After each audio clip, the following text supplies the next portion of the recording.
रूसी हमलों के बाद गुरुवार को यूक्रेन में हर तरफ अफरा तफरी का माहौल दिखा। सड़कों पर गाड़ियों की लंबी कतारें देखी गई। सुरक्षित ठिकानों की ओर भागने की जल्दी में कीव के साथ साथ यूक्रेन के अन्य शहरों में भारी जाम लग गया। पेट्रोल पंपों पर भारी भीड़ दिखी। एटीएम मशीनों से नकदी खत्म हो गई और खाने पीने के सामान की किल्लत भी होने लगी। रोते चिल्लाते लोग एक दूसरे को डांडस बंधाते देखे गए। गुरुवार तड़के रूस ने यूक्रेन पर हमला किया। हमले के बाद कीव के अलावा निप्रो और खार्किव, लुहांस्क, दोनेत्स्क में अफरा तफरी मच गई।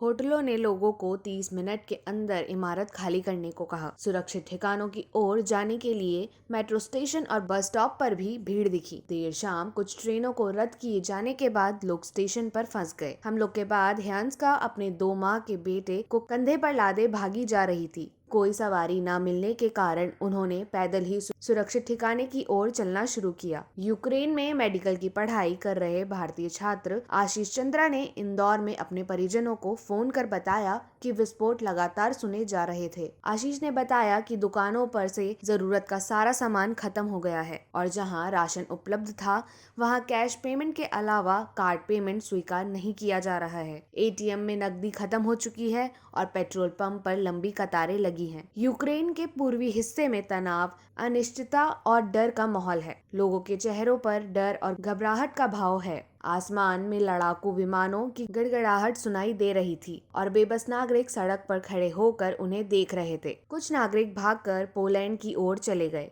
हवाई हमलों में निशाना बनी इमारतों में फायर ब्रिगेड के लोग राहत और बचाव का काम कर रहे थे। खार्किव की एक निवासी शासा ने हमले के बाद कहा कि गुरुवार को उनके जीवन की सबसे खराब सुबह थी। उन्होंने कहा कि पहले उन्हें लगा पटाखे की आवाज है, लेकिन जब वे बालकनी में आई तो पता चला कि हमला हुआ है। शहर के बाहरी इलाके में कुछ लोग विस्फोट की आवाज से जाग गए थे, लेकिन कुछ अन्यों को कोई आवाज नहीं सुनाई दी। लोग अपनी कारों में शहर छोड़ने के लिए जल्दबाजी में थे।